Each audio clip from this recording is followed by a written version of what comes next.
Hello दोस्त, कैसे हो आप लोग? बढ़िया हो? मैं आशा करता हूँ तुम लोग अच्छा ही होगा, है ना। देखो, आज हम लोग एक नया चैप्टर स्टार्ट करने वाले हैं और वो चैप्टर हमारा आज होगा केमिकल बॉन्डिंग, है ना। बहुत सारे बच्चे कमेंट कर रहे थे, मैसेज कर रहे थे कि सर केमिकल बॉन्डिंग टॉपिक पर सर आप एक वीडियो बनाइए। मैं कमेंट पढ़ता हूँ आप लोग को, इसलिए मैं बोलता हूँ अगर आप लोग जो टॉपिक पढ़ना है कमेंट बॉक्स में मैसेज कर दिया करो। तो एक बच्चा का कमेंट आया कि सर केमिकल बॉन्डिंग मुझे पढ़ना है, केमिकल बॉन्डिंग का वीडियो मिलना चाहिए। तो चलो, उनकी कमेंट पे मैं बिल्कुल रेडी हूँ। आज मैं केमिकल बॉन्डिंग का लेक्चर बनाने जा रहा हूँ। जो बच्चों को केमिकल बॉन्डिंग अगर कहीं समझ में नहीं आया तो एक बहुत अच्छा प्लेटफॉर्म है जहाँ पे तुम आ चुके हो।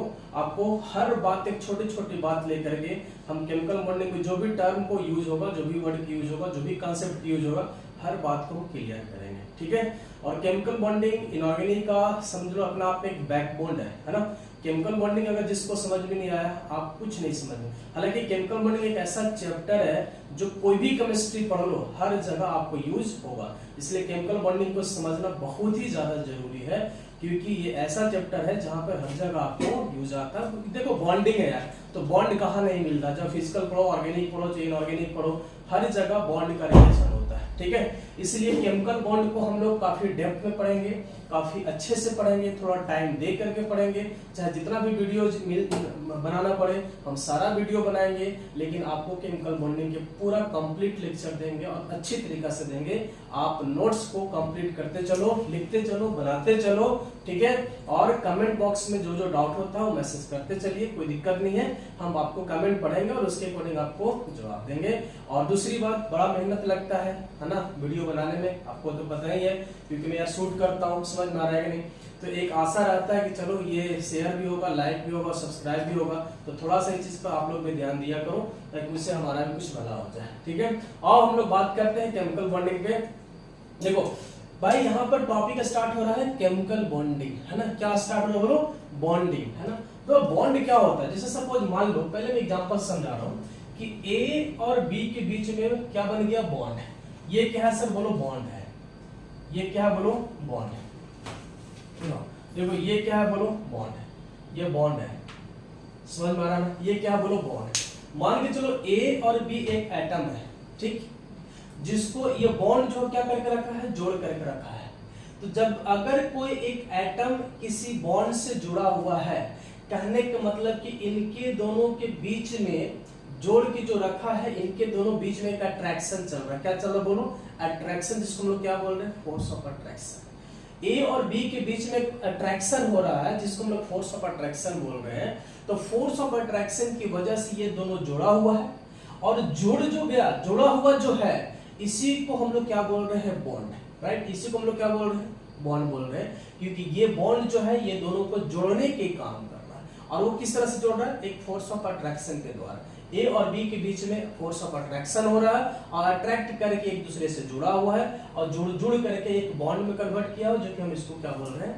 बॉन्ड बोल रहे हैं। सो बॉन्ड क्या है? बेसिकली बॉन्ड एक फोर्स ऑफ अट्रैक्शन है, जो दो एटम को क्या करता है? बाइंड करके रखता है। क्या करता है? बोलो, बाइंड करके रखता है। क्या है बॉन्ड? हमने क्या बोला? बॉन्ड एक फोर्स ऑफ अट्रैक्शन है, जो दो एटम को क्या करता है? जोड़ करके रखता है।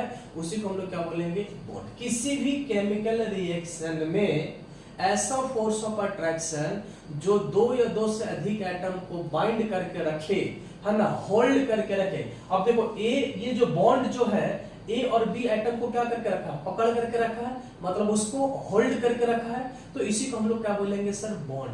अगर सपोज मान लो ए और बी के होल्ड करके नहीं रहता, तो ये बॉन्ड नहीं रहता। समझ में आ रहा है कि नहीं? अगर बॉन्ड होगा तो ए और बी को क्या करेगा? पकड़ करके रखेगा, या उसको होल्ड करके रखेगा। उसी को हम लोग बोलेंगे बॉन्ड बोलेंगे, ठीक है।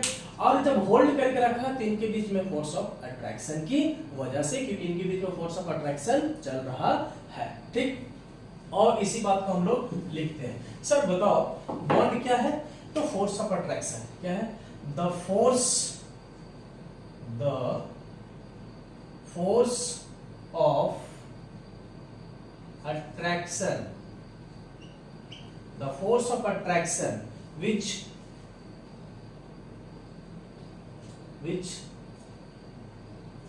which binds atoms which bind atoms together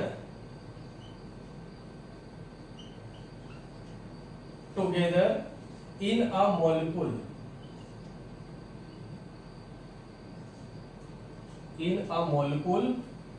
is called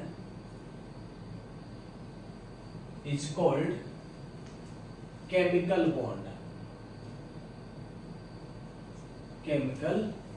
bond. देखो वही मैंने लिखा है, कह रहा है कि ये फोर्स ऑफ अट्रैक्शन है। क्या फोर्स ऑफ अट्रैक्शन है? which bind atoms together in a molecules, है ना। किसी भी मॉलिक्यूल्स में एटम को जो बाइंड करके रखेगा, होल्ड करके रखेगा, उसी को हम लोग क्या बोलेंगे? केमिकल बॉन्ड बोलेंगे। ठीक है सर, ये केमिकल बॉन्ड हो गया। ठीक, जैसे सपोज मान लो भाई H और H के बीच में बॉन्ड बना हुआ है, H और H के बीच में बॉन्ड बना हुआ, मतलब ये जो बॉन्ड जो दिख रहा है, ये दो हाइड्रोजन एटम को क्या किया है सर? इसको बाइंड करके रखा है। दो हाइड्रोजन एटम को क्या किया है? जोड़ करके रखा है, तब इसको हम लोग क्या बोल रहे हैं सर? बोलो, बॉन्ड बोल रहे हैं। ठीक, और क्या लिखा है sir? Together in A molecule. तो H2 क्या है सर? मॉलिक्यूल है, और H2 में दो एटम है, और दो एटम को ये जो है जोड़ करके रखा है, जिसको हम लोग क्या बोल रहे हैं? बॉन्ड बोल रहे हैं। तो it is a force of attraction which binds atoms together in a molecule is called bond. ठीक, इज कॉल्ड केमिकल बॉन्ड। और एक बात और समझना, अगर कहीं पे भी केमिकल बॉन्ड बन जाता है, मान लो कि केमिकली बॉन्ड बन गया, हमें पता चल गया कि सर ये बॉन्ड बन चुका है, राइट। कोई एटम होगा, उसके बीच को दोनों एटम को जोड़ करके रखेगा, वो बॉन्ड है, केमिकली बॉन्ड बन जाता है। तो कहीं पे भी जब केमिकल बॉन्ड बनेगा, उसका जो एनर्जी जो होगा वो greater than 42 kilo joule per मोल के बराबर होगा। ग्रेटर देन कितना होगा? 42 kilo joule per mole energy लगेगा। कोई भी केमिकली बॉन्ड को जो एनर्जी जो लगता है, मिनिमम एनर्जी जो होता है, वो 42 kilo joule per mole energy से क्या होता है? ज्यादा होता है, तब वो केमिकली बॉन्ड माना जाता है। अगर उससे कम एनर्जी लग रहा है तो वो केमिकली बॉन्ड नहीं है। समझ में आ रहा है? क्या समझ में? तो दूसरा समझने की भी बात है कि कहीं पर भी अगर कोई केमिकली बॉन्ड बना है, अगर वो केमिकली बॉन्ड बना है, तो केमिकल बॉन्ड को जो एनर्जी लगता है, जो एनर्जी जो ऑब्जर्व किया गया है, वो greater than 42 kilo joule per mole energy होगा, है ना। द बॉन्ड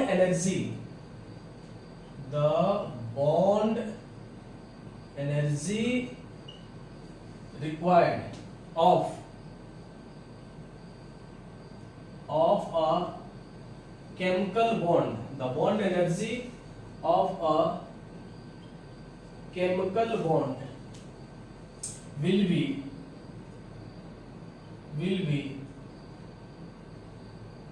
greater than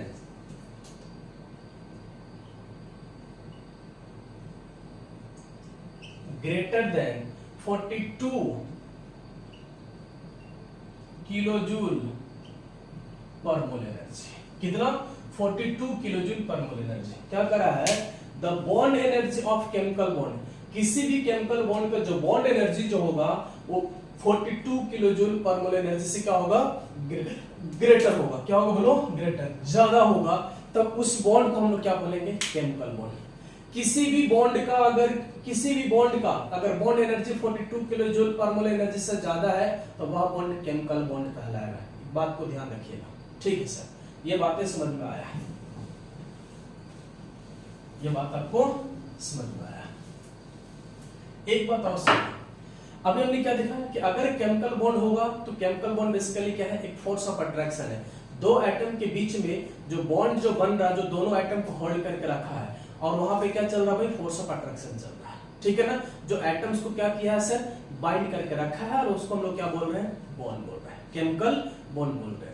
तो अब हम देखेंगे कि फोर्स ऑफ अट्रैक्शन जो है, कितने टाइप के फोर्स ऑफ अट्रैक्शन जो है जो बॉन्ड को तैयार करता है, मतलब कि बॉन्ड जो बनता है ना, राइट। कितने टाइप के फोर्स ऑफ अट्रैक्शन होते हैं जहां पे बॉन्ड हमें देखने को मिलेगा। तो अब हम लोग देखते हैं कि कितने types of force of attraction होगा जहां पे हमको बॉन्ड देखने को मिलेगा। देखो सर, हम लोग बात करते हैं force of attraction.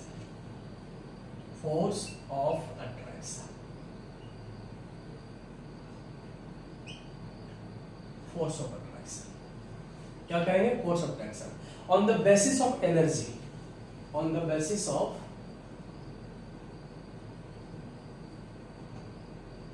Basis of energy के बेसिस पे कौन कौन सा फोर्स ऑफ अट्रैक्शन होता है। तो टोटल फोर्स ऑफ अट्रैक्शन जो है आपको 3 मिलेगा। टोटल फोर्स ऑफ अट्रैक्शन जो है आपको 3 मिलेगा। पहला मिलेगा वंडरवाल फोर्स ऑफ अट्रैक्शन,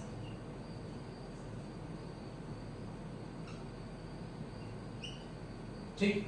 दूसरा मिलेगा आपको हाइड्रोजन बॉन्ड,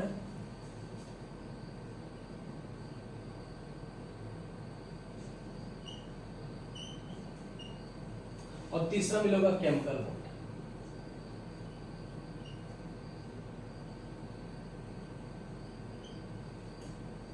ठीक, अब यहां पर हम लोग देखो है ना, कौन कौन सा फोर्स ऑफ अट्रैक्शन हो रहा है, मतलब कौन कौन सा अट्रैक्शन, कहां का अट्रैक्शन देखने को मिलेगा। तो एक तो मिलेगा वंडरवाल फोर्स ऑफ अट्रैक्शन, ठीक, अभी हम बताते हैं। दूसरा मिलेगा हाइड्रोजन बॉन्ड, वहां पे भी फोर्स ऑफ अट्रैक्शन मिलेगा, मतलब हाइड्रोजन बॉन्ड में भी फोर्स ऑफ अट्रैक्शन होगा। और तीसरा होगा जब केमिकल बॉन्ड बनेगा, वहां पे फोर्स ऑफ अट्रैक्शन आपको देखने को मिलेगा, राइट। अब कैसे समझेंगे, कब हम लोग समझेंगे कि वंडरवाल फोर्स ऑफ अट्रैक्शन हो रहा है, जब अगर 8 kilo joule per mole energy से अगर कम एनर्जी लगता है तो उस फोर्स ऑफ अट्रैक्शन को हम लोग बोलते हैं वंडरवाल फोर्स ऑफ अट्रैक्शन। अगर किसी भी केमिकल बॉन्ड में अगर 8 kilo joule per mole energy से कम एनर्जी लगता है तो वहां पे जो फोर्स ऑफ अट्रैक्शन जो होगा वो होगा वंडरवाल फोर्स ऑफ अट्रैक्शन, ठीक है। दूसरी बात समझो, अगर 8 से लेकर के कितना, 8 से लेकर के 42 kilo joule per mole energy अगर लगता है, राइट, अगर 8 से लेकर के 42 kilo joule per mole energy अगर लगता है तो वहां पे हाइड्रोजन बॉन्ड कहलाएगा। क्या कहलाएगा बोलो, हाइड्रोजन बॉन्ड कहलाएगा, वो केमिकल बॉन्ड नहीं कहलाएगा। देखो बॉन्ड कहां कहां बनेगा, हाइड्रोजन भी बॉन्ड होता है, केमिकल भी बॉन्ड होता है, एक वंडरवाल फोर्स ऑफ अट्रैक्शन से भी बॉन्ड बनता है। तो जो वंडरवाल फोर्स ऑफ अट्रैक्शन से बॉन्ड बनेगा उसमें एनर्जी रहेगा less than 8 kilo joule per mole energy. जहां पर हाइड्रोजन बॉन्ड होगा वहां पर 8 से लेकर के 42 kilo joule per mole energy रहेगा। और जहां पे केमिकली बॉन्ड बनेगा, तो जस्ट अभी मैंने बताया कि अगर कोई एटम केमिकली बॉन्ड से जुड़ा हुआ है तो उसका energy greater than 42 kilo joule, greater than 42 kilo joule per mole energy चाहिए, तब जाकर के वो क्या होगा, केमिकल बॉन्ड होगा। केमिकल बॉन्ड बनेगा तो उसका जो एनर्जी जो होगा वो 42 kilo joule per mole energy से ज्यादा होगा। कहीं पर हाइड्रोजन बॉन्ड होगा उसके लिए एनर्जी 8 से लेकर के 42 kilo joule per mole energy लगना चाहिए। और कहीं पे वंडरवाल फोर्स ऑफ अट्रैक्शन से जो बॉन्ड बनेगा उसका एनर्जी जो होगा less than 8 kilo joule per mole energy से कम होना चाहिए, ठीक है। तो अभी तक हम लोग क्या समझे, what is chemical bond. What is chemical bond, chemical bond is a such types of force of attraction which binds the atoms together in a molecule is called chemical bond। any chemical bond है ना, the amount of energy required for any chemical bond is greater than 42 kilo joule per mole energy, ठीक है। And the bond, how many types of bond is getting form, hydrogen bond, chemical bond, van der Waal force of attraction bond. How to identify which is hydrogen bond, which is a chemical bond, which is a force of wonderwall force of attraction bond, by knowing the energy. If there is a requirement of less than 8 kilojoule per mole energy, this is your wonderwall force of attraction bond. If the energy is requires 8 to 42 kilojoule per mole energy, there is hydrogen bond. And when the energy is getting required greater than 42 kilojoule per mole energy, there is having a chemical bond. तो ये बातें आपको समझ में आया होगा, ठीक है। अब हम लोग बात करते हैं कि टोटल केमिकल बॉन्ड कितने टाइप्स के होते हैं। अभी हम लोग देखा कि कौन कौन सा फोर्स ऑफ अट्रैक्शन होता है, hydrogen bond force of attraction होगा, chemical bond force of attraction होगा, वंडरवाल फोर्स ऑफ अट्रैक्शन होगा। अब हम लोग देखते हैं कितने टाइप्स का केमिकल बॉन्ड होता है। देखो टोटल केमिकल बॉन्ड जो हमें पढ़ना है,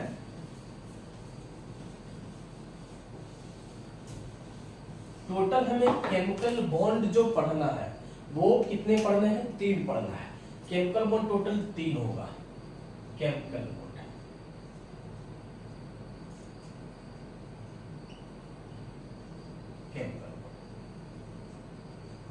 टोटल केमिकल बॉन्ड कितना होगा, 3।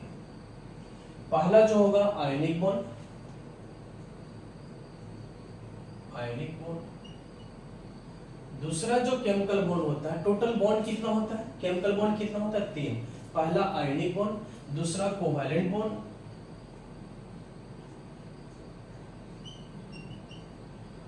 और तीसरा होता है कोऑर्डिनेट बॉन्ड, कोऑर्डिनेट बॉन्ड। ठीक, तीसरा होता है बोलो कोऑर्डिनेट बॉन्ड। ठीक, टोटल केमिकल बॉन्ड कितना होता है, 3, ionic bond, covalent bond and coordinate bond. आइए वन बाय वन हम लोग आपको एक्सप्लेन करते हैं कि सर आयनिक बॉन्ड क्या है। इसको हम लोग इलेक्ट्रोवैलेंट बॉन्ड भी बोलते हैं, याद रखिएगा। इसको हम लोग इलेक्ट्रोवैलेंट बॉन्ड भी हम लोग बोलते हैं।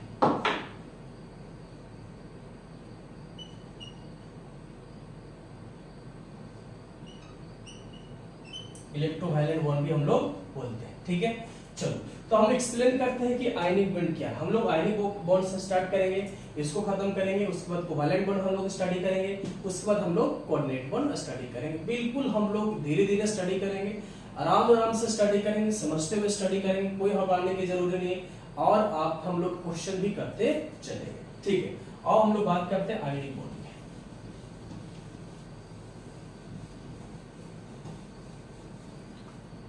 देखो आयनिक बॉन्ड है क्या, आयोनिक बॉन्ड।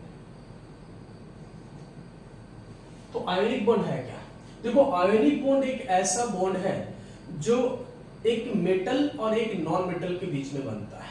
ध्यान रखेंगे, आयोनिक बॉन्ड एक ऐसा बॉन्ड है जो एक मेटल और एक नॉन मेटल के बीच में बनता है, पहला कंडीशन। ठीक है, जिससे हम आयोनिक बॉन्ड समझ सकते हैं। दूसरी बात, मेटल और नॉन मेटल के बीच में बनता है तो यहाँ पर इलेक्ट्रॉन का ट्रांसफर होता है, राइट। मेटल जो है नॉन मेटल की इलेक्ट्रॉन देता है और नॉन मेटल इलेक्ट्रॉन को एक्सेप्ट करता है, और वहां पे क्या होता है, एक चार्ज डेवलप होता है। मेटल इलेक्ट्रॉन देगा तो उस पे प्लस चार्ज आएगा, नॉन मेटल इलेक्ट्रॉन लेगा तो माइनस चार्ज आएगा, और प्लस माइनस चार्ज के बीच में अट्रैक्शन होगा, फोर्स ऑफ अट्रैक्शन होगा, तो वहां पे एक बॉन्ड तैयार होगा, उसी को हम लोग बोलेंगे आयनिक बॉन्ड। मतलब कि आयनिक बॉन्ड बनने के लिए मेटल और नॉन मेटल होना जरूरी है। अब इस बात को हम लोग लिखते हैं, it is a such types of bond, it is a such types of bond which is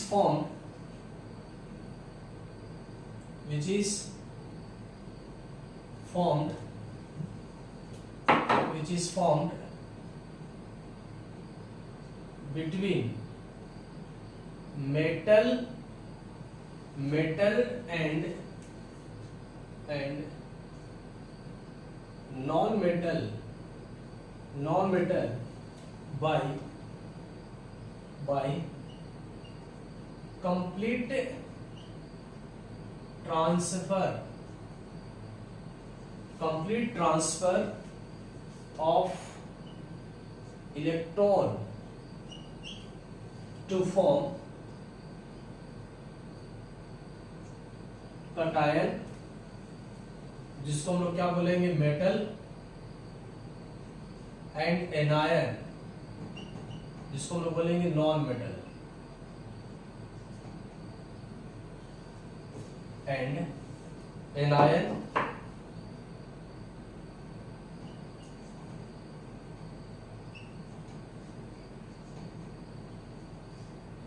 ठीक, इज कॉल्ड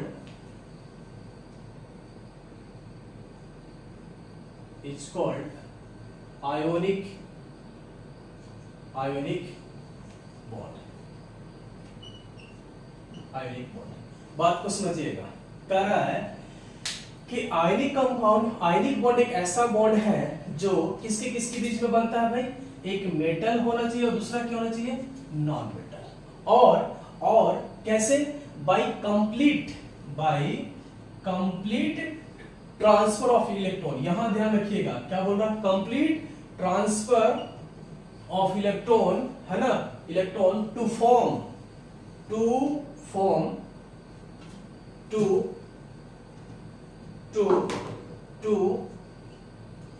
फॉर्म कटायन, है ना, टू फॉर्म कटायन। तो क्या बनाएगा, जैसे कंप्लीट ट्रांसफर ऑफ इलेक्ट्रॉन करेगा तो क्या बनाएगा, कटायन। और कटायन कहां बनेगा, मेटल पे। कटायन मतलब प्लस चार्ज, कटायन मतलब प्लस चार्ज किस पे होगा, मेटल पे। और क्या बनाएगा, एनायन। एनायन किस पे बनेगा, नॉन मेटल पे। इसी को हम लोग क्या बोलेंगे, आयनिक कंपाउंड। जैसे एग्जांपल देखो, जैसे एग्जांपल देखो, मान लो हमारे पास, सपोज मान लिया जाए कि हम क्या बनाना चाह रहे हैं, हम क्या बनाना चाह रहे हैं, हम लोग देखना चाह रहे हैं पहला एग्जांपल देखो, ठीक, फॉर्मेशन ऑफ NaCl,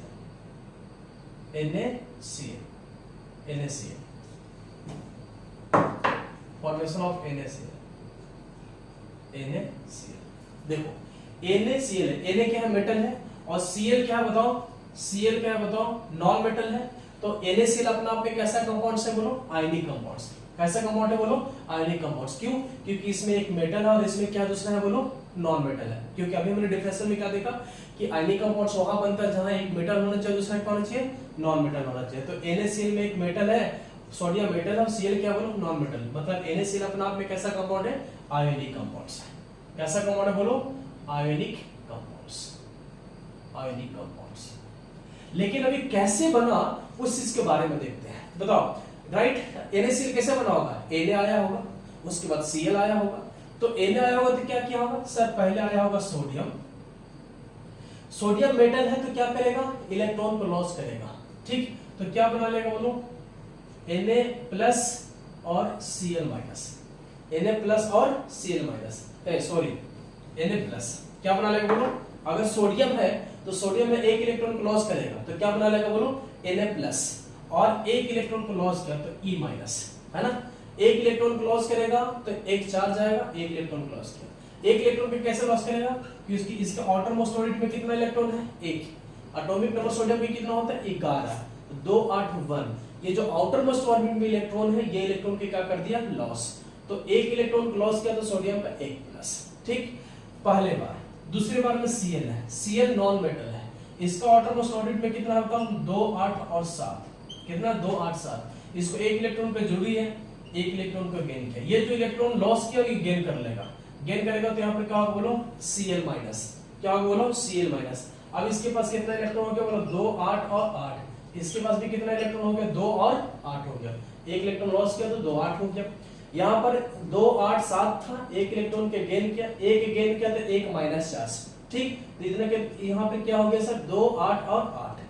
ये जो प्लस जो बनाया, ये जो प्लस बनाया, इसी को हम लोग बोलेंगे कटायन, इसी को हम लोग बोलेंगे कटायन। और ये जो माइनस जो बना, इसको हम लोग बोलेंगे एनायन। क्या बोलेंगे, एनायन।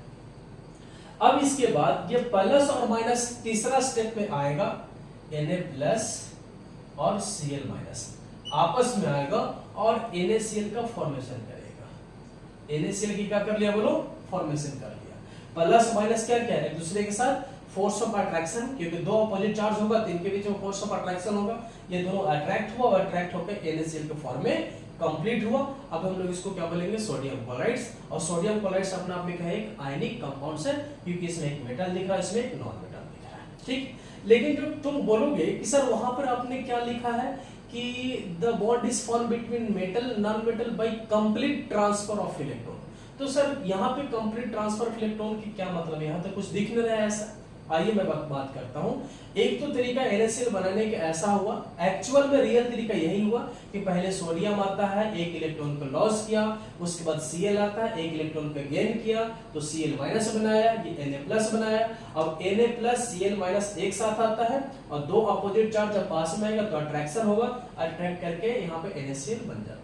लेकिन यहाँ पे कंप्लीट ट्रांसफर ऑफ इलेक्ट्रॉन आपको दिख नहीं रहा, एक्चुअल में कंप्लीट ट्रांसफर ही हो रहा। जो सोडियम एक इलेक्ट्रॉन के यहाँ पर लॉस किया, वही इलेक्ट्रॉन Cl इसको क्या कर लिया, गेन कर लिया। तो अगर सोडियम ने एक इलेक्ट्रॉन को लॉस किया तो वापस थोड़ी लेने वाला है, जब एक बार Cl को दे दिया तो दे दिया। समझ में आ रहा है कि समझ में, उसी को कंप्लीट ट्रांसफर बोला जाता है। लेकिन इस चीज को दिखाने के लिए देखो कैसे लिखेंगे, बताओ सर Na है और बताओ यहाँ पे Cl है, राइट। सोडियम के आउटर मोस्ट ऑर्बिट में कितना इलेक्ट्रॉन है सर? एक। सर इसके पास एक इलेक्ट्रॉन है। सर Cl का आउटर मोस्ट ऑर्बिट में कितना इलेक्ट्रॉन है? 7। सर इसके पास 7 इलेक्ट्रॉन है। कितना इलेक्ट्रॉन है बोलो? 7 इलेक्ट्रॉन है। 7 इलेक्ट्रॉन है। अब तो मुझे खुद से बताओ कि सर सोडियम के आउटर मोस्ट में 1 इलेक्ट्रॉन था, Cl का आउटर मोस्ट में 7 इलेक्ट्रॉन है। इसको ऑक्टेट कंप्लीट करने के लिए कितना इलेक्ट्रॉन की जरूरी है? 1 इलेक्ट्रॉन की जरूरी है, क्योंकि इसके पास 2 8 और 1 है, इसके पास 2 8 और कितना बोलो? 7 है। और ये 1 इलेक्ट्रॉन दे देगा तो इसको भी आउटर मोस्ट में कितना इलेक्ट्रॉन हो जाएगा बोलो? 8 इलेक्ट्रॉन हो जाएगा। तो अब ये क्या करेगा कि 1 इलेक्ट्रॉन कंप्लीट इसको क्या कर देगा? ट्रांसफर। जैसे ट्रांसफर करेगा तो तुम खुद से देखो, राइट। सोडियम पर कौन सा चार्ज आ जाएगा? प्लस चार्ज, क्योंकि 1 इलेक्ट्रॉन दिया है तो इस पे कौन सा आ गया चार्ज? Plus charge. इसके बाद ये 1 इलेक्ट्रॉन को गेन किया है तो इस पर माइनस चार्ज आ जाएगा। एक चार्ज क्या आ गया बोलो? माइनस, क्योंकि 1 इलेक्ट्रॉन गेन किया तो एक माइनस चार्ज आया। अब तुम खुद से बताओ, Na+Cl- जब दो अपोजिट चार्ज पास में आएगा तो इनके बीच में क्या होगा बोलो? अट्रैक्शन। और जब अट्रैक्शन होगा तो यहाँ पर क्या मिल जाएगा? NaCl का फॉर्मेशन होगा। तो तुम खुद से देखो, ये इलेक्ट्रॉन क्या कर रहा है? ये कंप्लीट ट्रांसफर कर रहा है, मतलब एक बार पूरा इलेक्ट्रॉन इसको दे दिया। किसको दे दिया? Cl को दे दिया। तो इसी को हम लोग बोल रहे हैं कंप्लीट ट्रांसफर ऑफ इलेक्ट्रॉन। तो जब भी आयनिक कंपाउंड्स बनेगा, ध्यान रखिएगा, जब भी आयनिक कंपाउंड्स बनेगा तो वहां पे पार्शियल ट्रांसफर ऑफ इलेक्ट्रॉन नहीं होता है, वहां पे क्या ट्रांसफर होता है? Complete transfer of electron. अगर आपसे क्वेश्चन पूछेगा कि आयनिक कंपाउंड्स में पार्शियल ट्रांसफर ऑफ इलेक्ट्रॉन होता है तो no, this is wrong. Complete transfer of electron happening to the formation of any ionic compounds. ये आपको क्या होगा? करेक्ट आंसर होगा। एक एग्जांपल दिए देखिए, दूसरा एग्जांपल भी आप देख सकते हैं। दूसरा एग्जांपल देख सकते हैं।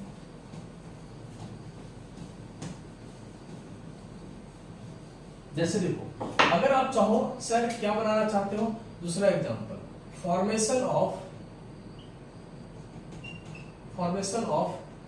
MgCl2 मैग्नीशियम क्लोराइड्स बनाना चाहते हैं। बताओ, मैग्नीशियम को आउटर मोस्ट में कितना इलेक्ट्रॉन है बोलो? 2। मैग्नीशियम को आउटर मोस्ट में कितना इलेक्ट्रॉन है? 2।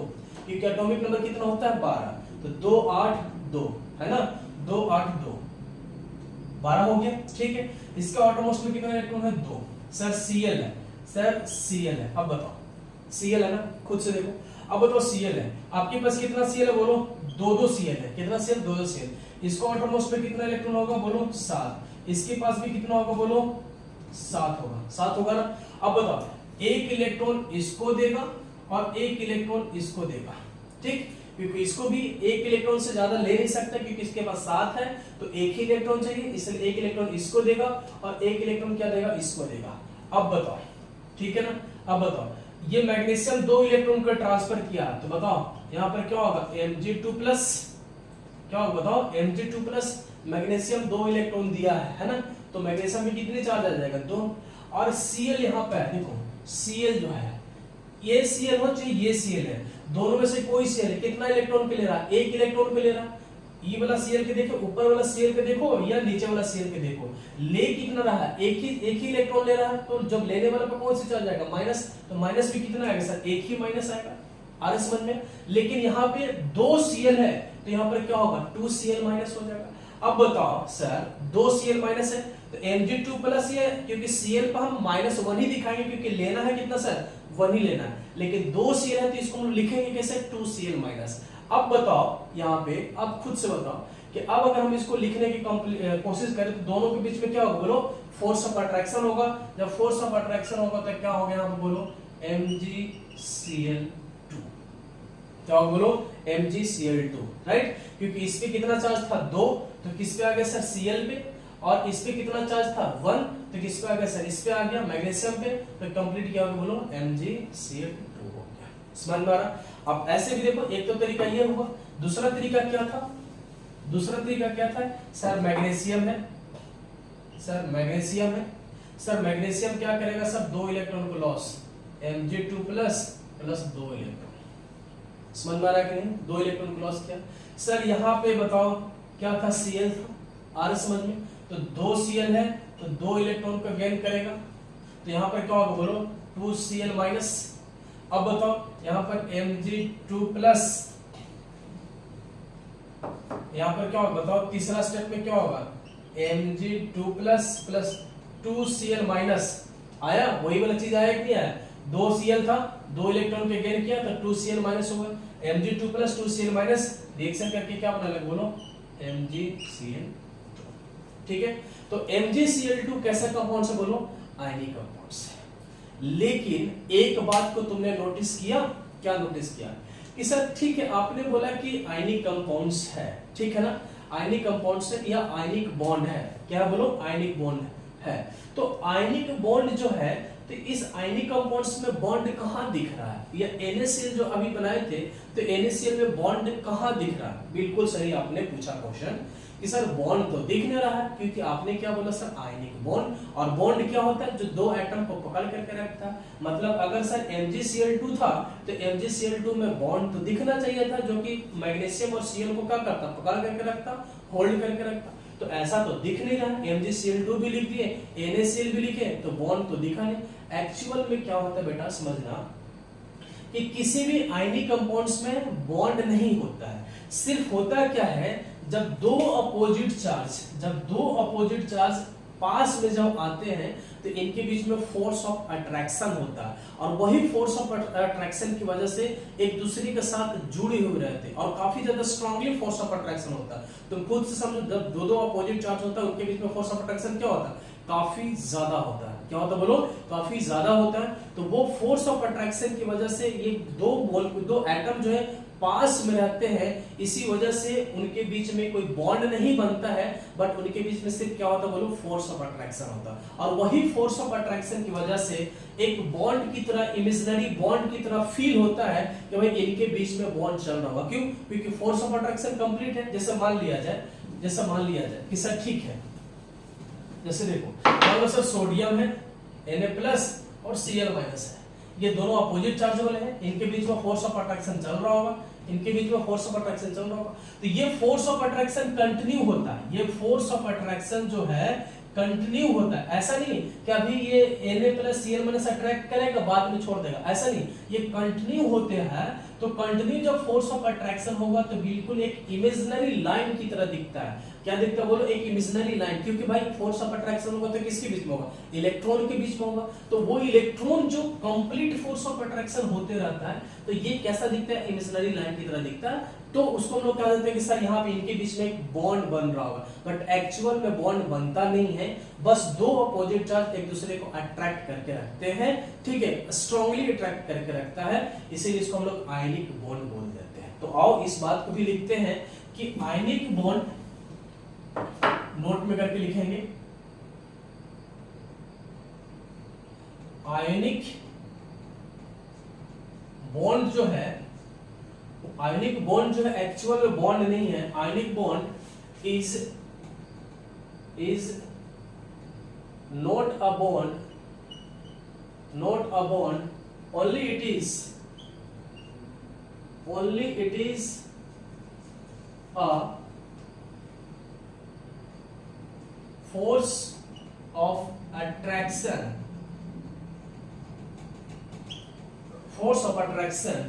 between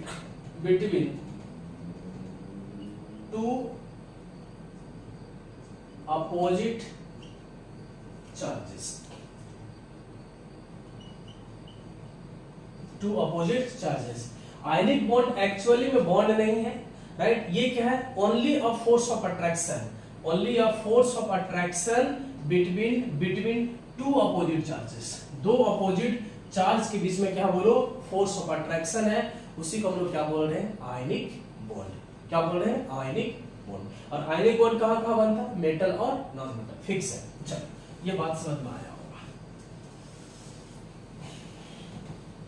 एक बात और समझना, जनरली आयनिक बॉन्ड जो हम लोग बनते हुए देखो, किसके बीच में देखे, मेटल और नॉन मेटल, बिल्कुल जनरली मेटल और नॉन मेटल के बीच में ही आयनिक बॉन्ड बनता है।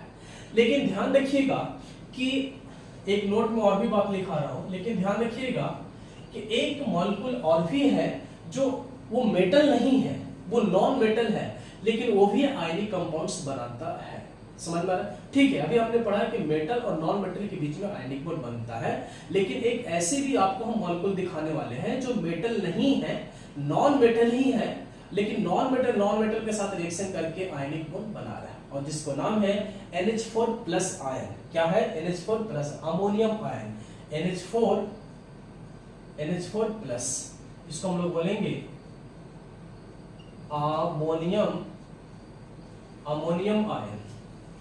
Ammonium ion. ये बिहेव्स करता है, बिहेव्स लाइक अल्कली मेटल, जैसे लिथियम, सोडियम, पोटेशियम एक्सेट्रा। ठीक है, देखो NH4+ जो है, अमोनियम आयन जो है, वो अल्कली मेटल की तरह ट्रीट होता है। अल्कली मेटल की तरह क्या होता है? बिहेव होता है। जैसे सोडियम है, लिथियम है, पोटेशियम है, जिस तरह से ये मेटल का नेचर है, उसी तरह से ये भी अपने आप को बिहेव करता है। समझ में आ रहा है?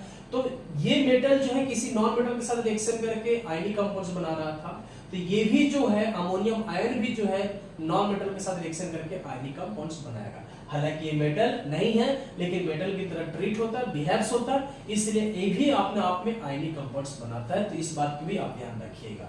ठीक है सर, जैसे एक था Na था सर, Na था सर, Cl के साथ रिएक्शन करके NaCl बना दिया सर, एक आयनिक कंपाउंड्स है। उसी तरह से NH4+ अगर Cl माइनस के साथ NH4+ अगर Cl माइनस के साथ अगर रिएक्शन करके क्या बना देगा बोलो? NH4Cl। NH4 क्या बना देगा बोलो? Cl बना देगा। तो NH4Cl भी अपने आप में कैसा कंपाउंड है बोलो? ये भी आयनिक कंपाउंड है, ये भी आयनिक कंपाउंड्स है। तो ये भी ध्यान रखिएगा कि मेटल नॉन मेटल के बीच में तो बनता है, लेकिन अमोनियम आयन भी अगर Cl के साथ नॉन मेटल के साथ रिएक्शन करेगा तो ये भी आयनिक कंपाउंड्स बोला जाएगा। अमोनियम क्लोराइड, इसको हम लोग क्या बोलेंगे? अमोनियम क्लोराइड जो है ये भी आयनिक कंपाउंड्स है। क्या ये बात समझ में आया? कोई दिक्कत है? नहीं, आगे बात करते हैं। ठीक है, ये ध्यान रखिए।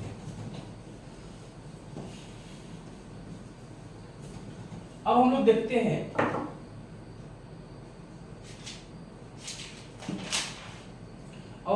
हैं condition to form ionic compounds. Ionic compounds बनने के लिए कौन कौन सी बात को और ध्यान रखना होता है, तो हमारे लिए काफी इंफॉर्मेटिव आयनिक कंपाउंड्स बनेगा, काफी अच्छे से आयनिक कंपाउंड्स बन सकता है, उसके बारे में भी देखेंगे कि कौन कौन सा ऐसा कंडीशन है जिससे हम आयनिक कंपाउंड्स बहुत आसानी से बना सकते हैं। मतलब कंडीशन हम लोग क्या पढ़ेंगे? Condition two forms ionic compounds. कौन सा ऐसा कंडीशन है जिस कंडीशन को फॉलो करेंगे तो आयनिक कंपाउंड्स बहुत आसानी से बन जाएगा। और हम लोग बात करते हैं कंडीशन टू फॉर्म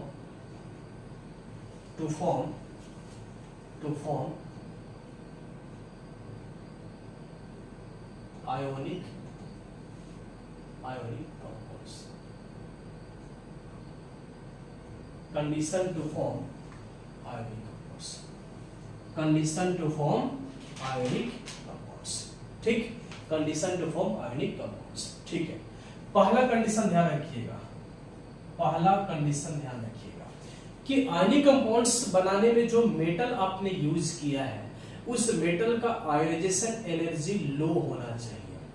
वही मेटल आयनिक कंपाउंड्स बनाएगा जिस मेटल का आयोनाइजेशन एनर्जी क्या होना चाहिए? लो होना चाहिए।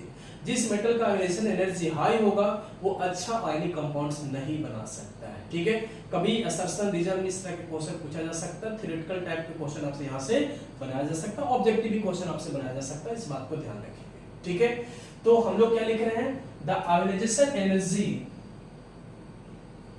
The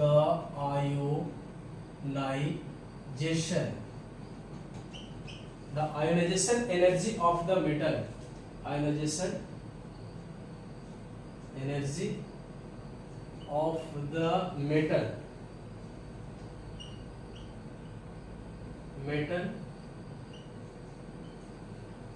should be low।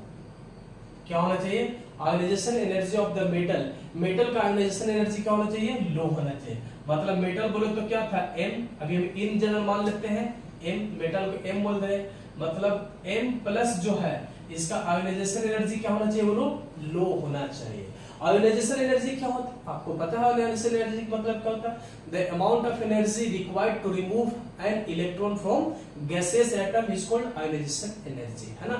वह मिनिमम एनर्जी जो किसी भी आइसोलेटेड, किसी भी सिंगल एटम से इलेक्ट्रॉन निकालने में जो एनर्जी लगता है उसी को हम लोग बोलते हैं आयोनाइजेशन एनर्जी। तो जिस मेटल का एनर्जी लो होगा, आयोनाइजेशन एनर्जी लो होगा, वो आयनिक कंपाउंड बहुत आसानी से बनाएगा, पहला। दूसरा कंडीशन, अब इस कंडीशन को बस नॉर्मल याद रखो, ठीक है। कह रहा है कि नॉन मेटल की जो इलेक्ट्रॉन एफिनिटी होगा, नॉन मेटल के इलेक्ट्रॉन एफिनिटी जो होगा वो हाई होना चाहिए। अगर मेटल का आयोनाइजेशन एनर्जी क्या है, लो है, तो नॉन मेटल का डिफाइन करते हैं हम लोग इलेक्ट्रॉन एफिनिटी। नॉन मेटल के लिए क्या डिफाइन करते हैं, इलेक्ट्रॉन एफिनिटी। मेटल के लिए क्या डिफाइन करते हैं, आयोनाइजेशन एनर्जी। तो मेटल के लिए आयोनाइजेशन एनर्जी लो है, तो नॉन मेटल के लिए इलेक्ट्रॉन एफिनिटी क्या होना चाहिए, हाई होना चाहिए। क्या होना चाहिए बोलो, हाई, तभी जाकर के बॉन्ड बनेगा। एक डाउन होगा एक अप होगा तभी तो जुड़ेगा ना। दोनों को दोनों डाउन हो जाए, दोनों को दोनों अप हो जाए तो कभी बॉन्ड बनेगा क्या, बिल्कुल नहीं बनेगा। तो बॉन्ड बनाने के लिए आपको भी पता है कि एक को कम होना होगा और एक को क्या होना होगा, हाई, तब जाकर के ये जिंदगी चलेगा, अदरवाइज नहीं चलेगा। तो हमने क्या देखा, मेटल के लिए आयोनाइजेशन एनर्जी टर्म को हम यूज किए हैं, तो नॉन मेटल के लिए हम इलेक्ट्रॉन एफिनिटी टर्म को यूज करते हैं, ठीक है। The electron affinity, the electron affinity, the electron affinity of non-metal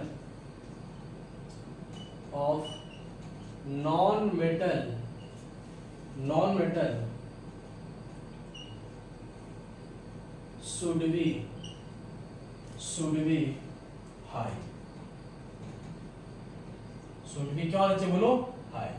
मान लो सर नॉन मेटल है, मान लो सर नॉन मेटल ए बोल रहे हैं, ए माइनस, तो A माइनस का जो इलेक्ट्रॉन एफिनिटी होगा वो क्या होना चाहिए, हाई होना चाहिए। ये दूसरा कंडीशन है। उसके बाद किसी भी आयनिक कंपाउंड्स जो होता है, जैसे मान लो कि आयनिक कंपाउंड्स बन गया, मेटल और नॉन मेटल मिलाया, राइट, लो आयोनाइजेशन एनर्जी वाला और हाई इलेक्ट्रॉन एफिनिटी वाला मिला और एक आयनिक कंपाउंड्स बन गया, ठीक है ना। तो जिस तरह से मेटल के लिए हम एक एनर्जी को डिफाइन करते हैं जिसको आयोनाइजेशन एनर्जी बोल रहे हैं, नॉन मेटल के लिए हम एफिनिटी को डिफाइन करते हैं जिसको इलेक्ट्रॉन एफिनिटी बोल रहे हैं, उसी तरह से आयनिक कंपाउंड्स के लिए भी हम एक एनर्जी को डिफाइन करते हैं, राइट, उस जिसको हम लोग बोलते हैं लैटिस एनर्जी। क्या बोलते हैं, लैटिस एनर्जी। और लैटिस एनर्जी वर्ड किसके लिए आता है बोलो, किसी भी आयनिक कंपाउंड्स के लिए, ठीक है। कोई भी आयनिक कंपाउंड्स है उसमें जो एनर्जी लगता है उसको हम लोग बोलते हैं लैटिस एनर्जी। तो लैटिस एनर्जी जो है वो क्या होना चाहिए, काफी हाई होना चाहिए, राइट। तो वो अपने आप में क्या कहलाएगा, एक स्ट्रॉन्ग आयनिक कंपाउंड्स कहलाएगा, ठीक है ना। जो अगर लैटिस एनर्जी जितना ज्यादा होगा उतना स्ट्रॉन्ग क्या कहलाएगा, आयनिक कंपाउंड्स कहलाएगा। तो किसी भी आयनिक कंपाउंड्स का जो लैटिस एनर्जी जो होता है वो काफी हाई होना चाहिए। लैटिस एनर्जी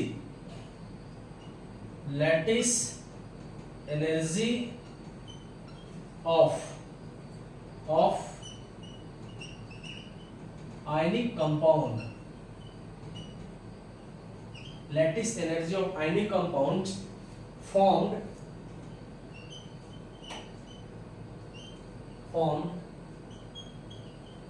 should be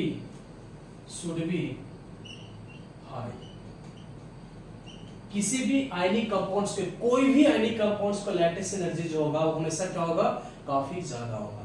तो ये तीन बात तो ध्यान रखिएगा, हो सकता है इसी में से कोई भी क्वेश्चन आपसे उठा करके पूछ देगा, बताओ आयनिक कंपाउंड का लैटिस एनर्जी क्या होता है, और या किसी भी नॉन मेटल के इलेक्ट्रॉन एफिनिटी क्या होना चाहिए आयनिक कंपाउंड्स बनाने के लिए, या आयनिक कंपाउंड्स बनाने के लिए मेटल का आयोनाइजेशन एनर्जी क्या होना चाहिए। तो जो बातें था मैंने आपको लिखा, ठीक। अब हम लोग बात करते हैं प्रॉपर्टीज ऑफ आयनिक कंपाउंड्स में। किसको बात करते हैं, properties of ionic compounds.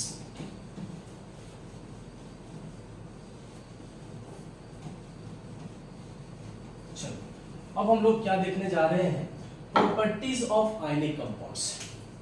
Properties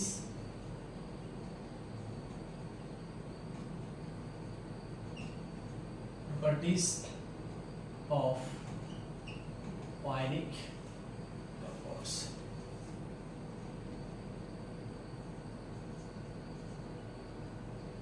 properties of ionic compounds, properties of ionic compounds. First property देखो, आयनिक कंपाउंड जो है ना, आयनिक कंपाउंड जो है सॉलिड स्टेट में इलेक्ट्रिसिटी को गेन नहीं करता है।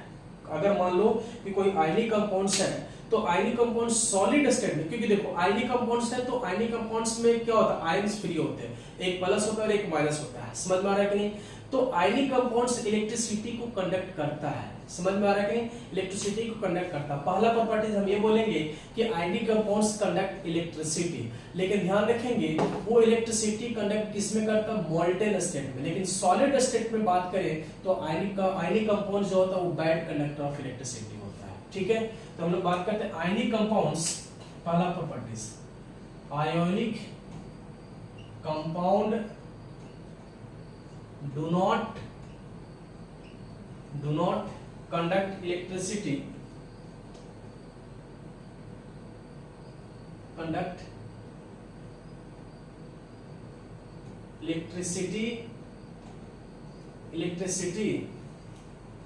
in a solid state, in a solid state। ठीक है, as ions are not free because ions are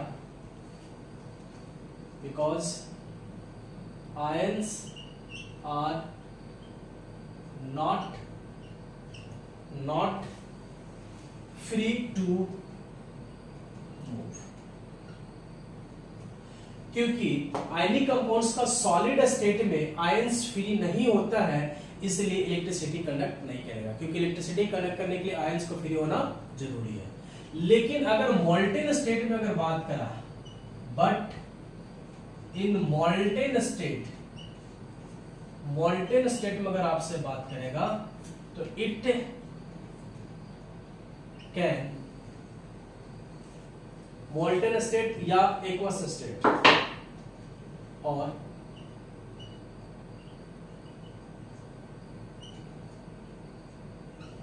aqueous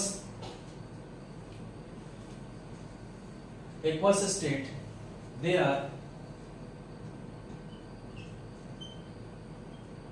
are good conductor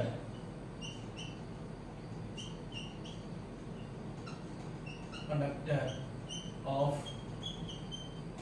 electricity. But लेकिन मोल्टेन स्टेट हो या एक्वस स्टेट हो, ठीक है, मोल्टेन और एक्वस स्टेट में अगर हम लोग बात करें तो ये गुड कंडक्टर ऑफ इलेक्ट्रिसिटी होता है। लेकिन अगर सॉलिड स्टेट में अगर हम लोग बात करें it is a bad conductor of electricity. Do not conduct electricity मतलब बैड कंडक्टर ऑफ इलेक्ट्रिसिटी।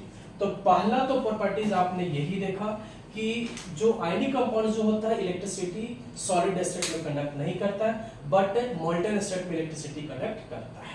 ठीक है, दूसरा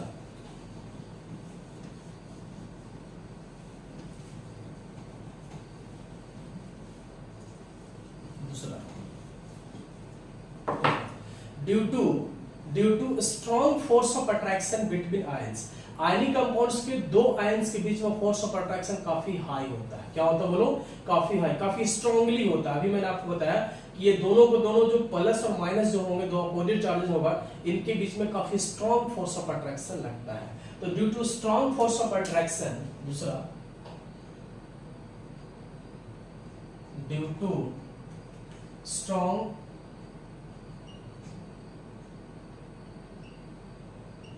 force of attraction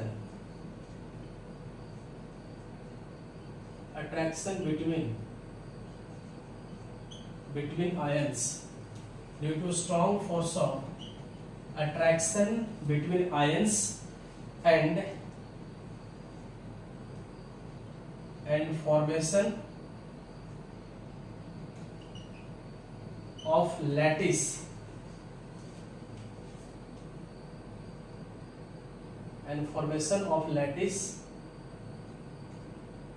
and formation of lattice they have high high melting point and किसी भी आयनिक कंपाउंड्स का melting point and boiling point क्या होता है, काफी हाई होता है। क्यों? क्योंकि ये जब आयनिक कंपाउंड्स बनता है वो दो आयंस का फोर्स ऑफ अट्रैक्शन से बनता है, और दो आयंस का फोर्स ऑफ अट्रैक्शन क्या होता है, काफी स्ट्रॉन्ग होता है। क्या होता है बोलो, काफी स्ट्रॉन्ग होता है। तो स्ट्रॉन्ग होने की वजह से लैटिस एनर्जी क्या होगा, काफी हाई होगा, और लैटिस एनर्जी हाई होगा तो मेल्टिंग और बॉइलिंग पॉइंट भी क्या होगा, काफी हाई होगा। ठीक है। तीसरा प्रॉपर्टी जो है सोलबिलिटी। तीसरा प्रॉपर्टी जो है solubility.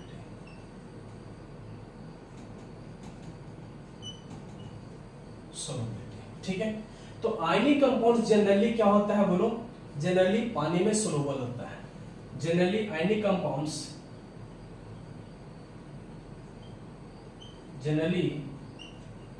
Ionic compounds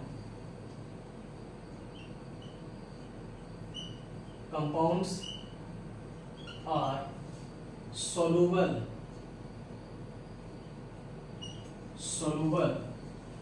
in water।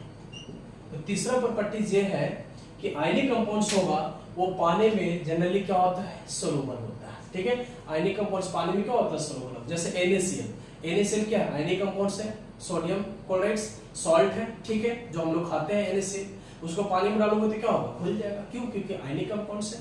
Ionic compound बहुत आसानी से वाटर में क्या करता है, घुल जाता है। तो सोलबिलिटी आयनिक कंपाउंड का क्या होता है, काफी हाई होता है, हमेशा पानी के साथ क्या होता है, घुल जाता है। ठीक है।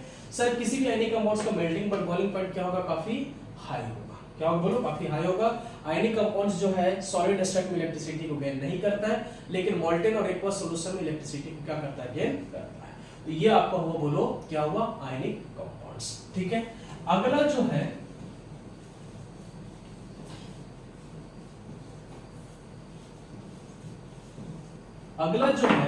आयनिक कंपाउंड्स हम लोग कंप्लीट किए। ठीक है।